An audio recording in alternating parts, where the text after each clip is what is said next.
اگر سورج نہ لپیٹا جائے، ستارے نہ گریں، پہاڑ نہ چلیں تو شاید انسان اپنی اونٹنیوں کو نہ بھولے۔ تو یہ بیرونی واقعات ہیں جو وہ اندرونی کیفیت پیدا کر رہے ہیں۔ اصل میں یہ اللہ کی قدرت کا مظہر ہے جو انسان کو اس کی اصل حیثیت یاد دلاتا ہے۔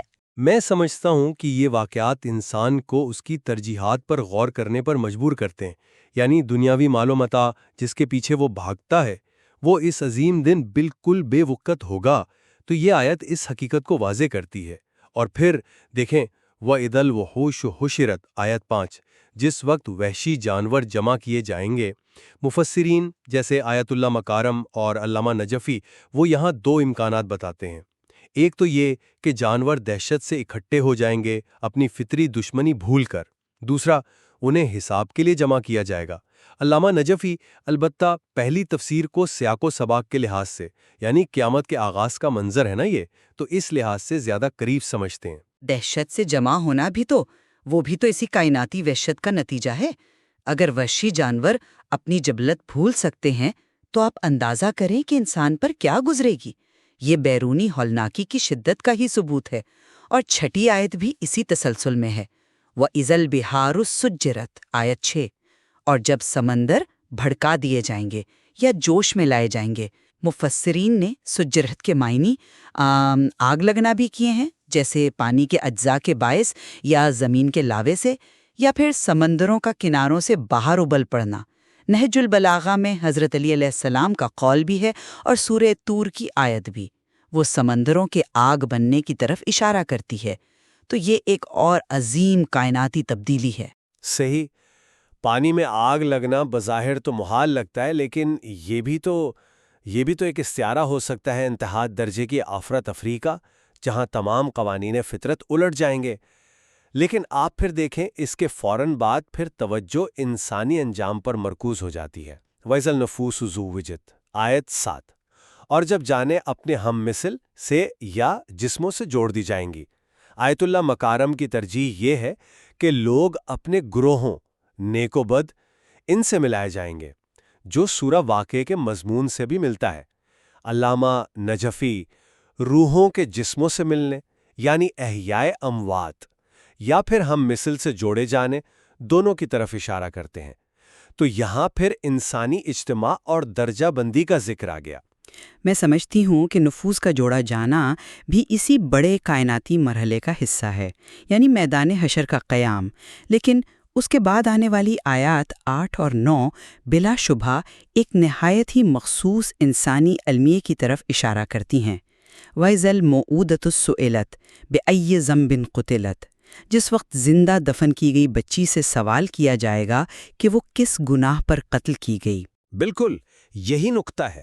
اتنی بڑی کائناتی تبدیلیوں کے ذکر کے فوراً بعد ایک معصوم بچی کے قتل کا سوال، یہ ظاہر کرتا ہے کہ اللہ کے نزدیک انسانی جان اور انصاف کی کیا اہمیت ہے۔ مفسرین بتاتے ہیں، جیسا آپ نے بھی اشارہ کیا، کہ سوال مقتولہ سے ہوگا، قاتل سے نہیں، جو اس جرم کی سنگینی اور قاتل کی ناقدری کو ظاہر کرتا ہے۔ یہ زمانہ جاہلیت کی ایک بہت قبیح رسم تھی، اور اس کا ذکر یہاں اسلام کے جو انسانی اقدار ہیں، خصوصاً عورتوں اور بچوں کے حقوق، ان پر جو زور ہے اس کو واضح کرتا ہے۔ تو یہ تو ایک خالصاً اخلاقی فیصلہ ہے۔ بلا شبہ یہ ایک نہایت اہم اخلاقی نقطہ ہے، اس میں کوئی شک نہیں۔ لیکن اس کا ذکر قیامت کے دن کے تناظر میں کرنا، یہ اس کی اہمیت کو مزید بڑھاتا ہے۔ یہ بتاتا ہے کہ اس عظیم دن جب پوری کائنات الٹ پلٹ ہو رہی ہوگی تب بھی انصاف ہوگا، یہاں تک کہ ایک بھلا دیے گئے جرم کا بھی حساب لیا جائے گا۔ تو یہ کائناتی واقعات اس احتساب کی سنجیدگی کو بڑھاتے ہیں۔ جی، میں متفق ہوں، یہ احتساب کی سنجیدگی کو بڑھاتا ہے، اور اگلی آیت بھی اسی احتساب کے عمل کو بیان کرتی ہے۔ وَإِذَا الصُّحُفُ نُشِرَتْ آیت 10، جس وقت اعمال نامے کھول دیے جائیں گے۔ یہ مکمل شفافیت کا لمحہ ہے۔ پھر وَإِذَا السَّمَاءُ كُشِطَتْ آیت 11، اور جب آسمان کا پردہ ہٹا دیا جائے گا یا وہ اکھاڑ دیا جائے گا۔ آیت اللہ مکارم اسے عالم غیب کے پردے ہٹنے سے تعبیر کرتے ہیں، جہاں جنت اور دوزخ نظر آئیں گے۔ علامہ نجفی بھی وہ پردہ اٹھنے یا کھال اترنے کا معنی لیتے ہیں۔ جی، پردے ہٹنا اور حقیقت کا سامنے آنا یہ بھی اسی کائناتی تبدیلی کا حصہ ہے۔ اور پھر جنت و دوزخ کا ذکر، وَإِذَا الْجَحِيمُ سُعِّرَتْ آیت 12، جب دوزخ شدت سے بھڑکائی جائے گی، وَإِذَا الْجَنَّةُ أُزْلِفَتْ آیت 13، اور جب جنت قریب کر دی جائے گی۔ یہ دونوں یعنی جزا و سزا کا مقام بھی اس دن پوری طرح ظاہر اور تیار ہوں گے۔ تو یہ سب واقعات آپ دیکھیں ایک نتیجے پر پہنچتے ہیں۔ بالکل، عالمت نفس ما احضرت آیت 14، اس وقت ہر شخص جان لے گا کہ وہ کیا لے کر آیا ہے۔ یہی تو پورے پہلے حصے کا نچوڑ ہے۔ تمام کائناتی اور انسانی واقعات کا مقصد اسی لمحے تک پہنچنا ہے جب انسان اپنے اعمال کا سامنا کرے گا۔ مفسرین یہاں تجسم اعمال کا ذکر کرتے ہیں، یعنی اعمال صرف یاد نہیں آئیں گے بلکہ مجسم ہو کر سامنے ہوں گے۔ سورہ کہف آیت 49 میں بھی یہی ہے نا، وَوَجَدُوا مَا عَمِلُوا حَاضِرًا۔ تو اصل محور ما احضرت یعنی وہ اعمال ہیں جو انسان لایا ہے۔ میں یہ نہیں کہہ رہی کہ اعمال کا حساب اہم نہیں، یقیناً ہے، لیکن یہ حساب جس ماحول میں ہو رہا ہے، آپ سوچیں، جلتے سمندر، گرتے ستارے، چلتے پہاڑ، ان کے درمیان وہ ماحول اس حساب کو غیر معمولی اہمیت دیتا ہے۔ یہ اللہ کی قدرت کا مظہر ہے جو اس حساب کو نافذ کر رہا ہے۔ اچھا، اب سورہ کا دوسرا حصہ شروع ہوتا ہے جو قرآن اور نبوت کے دفاع میں ہے۔ فلا اقسم بالخنس الجوار الکنس آیات 15-16۔ قسم ہے ان ستاروں کی جو پیچھے ہٹتے، چلتے اور چھپ جاتے ہیں۔ جی، یہاں قسموں کا ایک سلسلہ ہے۔ مفسرین ان آیات کی تشریح میں نظام شمسی کے جو 5 سیارے ہیں، عطارد، زہرہ، مریخ، مشتری، زحل، ان کا ذکر کرتے ہیں، جن کی حرکت میں یہ تینوں کیفیات یعنی خنس پیچھے ہٹنا، جوار چلنا اور کنس چھپ جانا پائی جاتی ہیں۔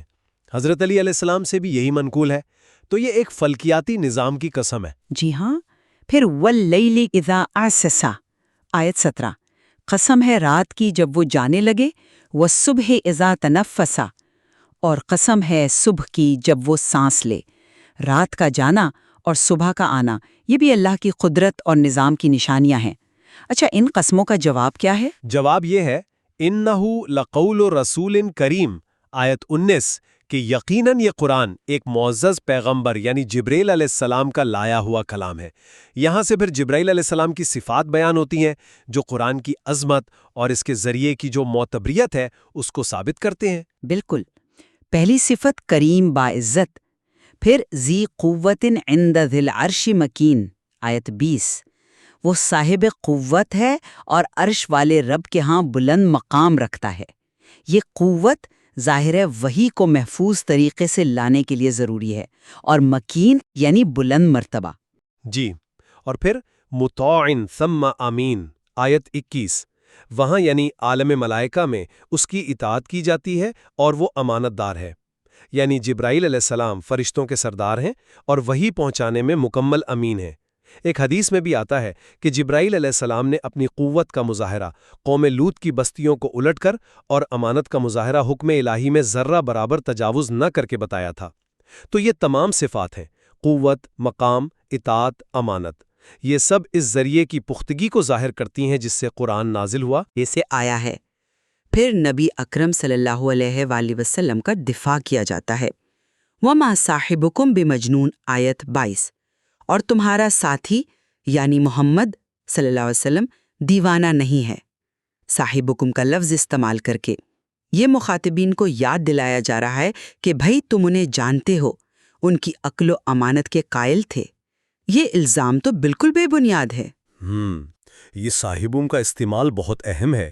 یہ دلیل صرف کلام کے مواد پر نہیں بلکہ لانے والے کی شخصیت اور تاریخ پر مبنی ہے۔ یہ مخاطبین کی اپنی گواہی کو ان کے خلاف استعمال کرتا ہے۔ بہت خوب۔ اور نبی کرم صلی اللہ علیہ وآلہ وسلم کے تجربے کی تصدیق بھی کی جاتی ہے۔ وَلَقَدْ رَآهُ بِالْأُفُقِ الْمُبِينِ آیت 23، اور انہوں نے اس یعنی جبرائیل کو روشن افق پر دیکھا ہے۔ یہ دیدار حقیقی تھا، شک و شبہ سے بالاتر، جیسا کہ علامہ نجفی نے وضاحت کی، اور سورہ نجم آیت 11، مَا كَذَبَ الْفُؤَادُ مَا رَأَىٰ، دل نے جھٹلایا نہیں جو دیکھا، سے بھی مطابقت رکھتا ہے۔ تو یہ وحی کے تجربے کی سچائی کا ثبوت ہے۔ روشن افق پر دیکھنا وحی کی موضوعیت اور حقیقت پر دلالت کرتا ہے۔ یہ کوئی وہم یا اندرونی خیال نہیں تھا۔ اور پھر نبی اکرم صلی اللہ علیہ وسلم کی ایک اور صفت، وَمَا هُوَ عَلَى الْغَيْبِ بِضَنِينٍ، آیت 24، اور وہ غیب کی باتیں پہنچانے میں بخیل نہیں ہیں، یعنی جو علم وحی سے ملتا ہے اسے پہنچانے میں کوئی کمی نہیں کرتے، یہ ان کی امانت اور خیر خواہی ہے۔ اور پھر آخری تردید، وما ہوا بقول شیطان الرجیم، آیت 25، اور یہ قرآن کسی مردود شیطان کا قول نہیں ہے۔ قرآن کا جو مواد ہے، توحید، ہدایت، اخلاق، وہ خود اس کا ثبوت ہے کہ یہ شیطانی کلام ہو ہی نہیں سکتا جو گمراہی پھیلاتا ہے۔ لیکن دلیل صرف مواد نہیں، بلکہ جیسا آپ نے پہلے بھی جبرائیل علیہ السلام اور نبی اکرم صلی اللہ علیہ وسلم کی صفات کے ضمن میں بیان کیا، اصل دلیل وہ معتبر اور پاکیزہ ذریعہ ہے جس سے یہ کلام آیا ہے۔ شیطان کا کلام ایسے ذریعے سے آ ہی نہیں سکتا۔ ان تمام دلائل کے بعد پھر ایک جھنجھوڑنے والا سوال ہے۔ فَأَيْنَ تَذْهَبُونَ، آیت 26، پھر تم کدھر جا رہے ہو؟ یعنی جب حق اتنا واضح ہے تو پھر گمراہی کی طرف کیوں جا رہے ہو؟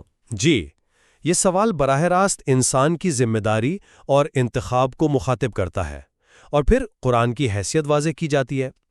ان ہوا الا ذکر للعالمین، آیت 27، یہ تو تمام جہانوں کے لیے محض ایک نصیحت، ایک یاد دہانی ہے۔ لیکن یہ نصیحت فائدہ کسے دیتی ہے؟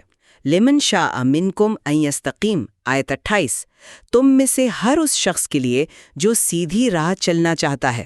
تو یہاں انسان کے ارادے اور اختیار کا اثبات ہے۔ ہدایت کے لیے طلب اور چاہت ضروری ہے۔ صحیح، یہ آیت انسانی اختیار پر زور دیتی ہے، لیکن فوراً اگلی آیت اس اختیار کو اللہ کی مشیت کے دائرے میں رکھتی ہے۔ وَمَا تَشَاءُونَ إِلَّا أَن يَشَاءَ اللَّهُ رَبُّ الْعَالَمِينَ، آیت 29، اور تم کچھ نہیں چاہ سکتے مگر وہی جو اللہ تمام جہانوں کا رب چاہے۔ یہ اسلام کا جو بنیادی عقیدہ ہے نا، امر بین الامرین، نہ جبر نہ تفویض، اس کی بہترین وضاحت ہے۔ انسان اپنے ارادے میں آزاد ہے، لیکن یہ آزادی اور اس ارادے کے مؤثر ہونے کی جو توفیق ہے وہ اللہ کی مشیت سے ہے۔ امام رضا علیہ السلام سے منقول قول بھی اسی توازن کی طرف اشارہ کرتا ہے کہ انسان مجبور محض نہیں بلکہ اپنے اعمال کا ذمہ دار ہے، مگر اللہ کی قدرت اور مشیت کے بغیر کچھ ممکن نہیں۔ جی، یہ نقطہ بلا شبہ بہت اہم ہے۔ امرن بین الامرین کا عقیدہ یہ اسلامی فکر کا خاصہ ہے۔ میری نظر میں یہ آخری آیات بھی پہلے حصے سے مربوط ہیں۔ جس طرح کائنات اللہ کی مشیت کے تابع ہے، سورج، ستارے، پہاڑ، اسی طرح انسان کا ارادہ بھی بالآخر اللہ کی مشیت کے دائرے میں ہی ہے۔ وہ رب العالمین کائنات کا بھی رب ہے اور انسانوں کا بھی۔ میں سمجھتا ہوں کہ یہ آخری آیات سورہ کے اخلاقی اور روحانی پیغام کو مکمل کرتی ہیں۔ قیامت کی ہولناکیاں اور وحی کی صداقت بیان کرنے کے بعد انسان کو اس کی ذمہ داری یاد دلائی گئی ہے کہ ہدایت کا راستہ اختیار کرنا اس کی چاہت پر منحصر ہے، لیکن یہ چاہت بھی اللہ کی توفیق اور مشیت کے بغیر کارگر نہیں، تو یہ انسان کو عاجزی بھی سکھاتی ہے اور ذمہ داری بھی، دونوں چیزیں۔ تو خلاصہ یہ ہے کہ میرا موقف تو یہی ہے کہ سورۃ التکویر اپنی جو بے پناہ قوت ہے وہ کائنات کے خاتمے کی حقیقی اور لرزہ خیز منظر کشی سے حاصل کرتی ہے۔ یہ مناظر اللہ کی قادر مطلق حیثیت اور آنے والے انصاف کے دن کی سنگینی کو اس طرح پیش کرتے ہیں کہ انسان واقعی لرز جائے، اور وحی کی صداقت کا بیان بھی اسی الہی اتھارٹی کو مضبوط کرتا ہے۔ اور میرا موقف یہ ہے کہ یہ کائناتی منظر کشی اگرچہ بذات خود حقیقی اور ہیبت ناک ہے جیسا آپ نے کہا، لیکن اصل میں یہ اس عظیم اخلاقی ڈرامے کے پس منظر کا کام کرتی ہے جس کا مرکزی کردار انسان اور اس کے اعمال ہیں۔ وہ اشار کا چھوٹ جانا، موعودہ سے سوال، نفوس کا جوڑا جانا، اعمال ناموں کا کھلنا اور انسان کا اختیار اور مشیت الہی کا تعلق، یہ سب نکات سورہ کے اخلاقی اور احتسابی پہلو کو زیادہ اجاگر کرتے ہیں۔ کائناتی تباہی گویا اس احتساب کی ہمہ گیری اور شدت کی علامت ہے۔ بلا شبہ دونوں پہلوؤں پر غور کرنے سے سورہ کی گہرائی مزید واضح ہوتی ہے۔ کائنات پر اللہ کی قدرت اور انسان کی اخلاقی ذمہ داری، یہ دونوں ہی اس سورہ کے اہم پیغامات ہیں۔ یقیناً یہ سورہ ہمیں اپنی زندگی، اپنی ترجیحات اور اپنی آخری منزل پر غور کرنے کی دعوت دیتی ہے، اور یہ یاد دلاتے ہوئے کہ ایک دن آئے گا جب ہر نفس جان لے گا کہ وہ کیا لایا ہے۔ سامعین ان نکات پر مزید غور و فکر کر سکتے ہیں۔ اللہ ہمیں صراط مستقیم پر چلنے کی توفیق عطا فرمائے اور اس راہ میں اپنی مدد شامل حال رکھے۔ آمین یا رب العالمین۔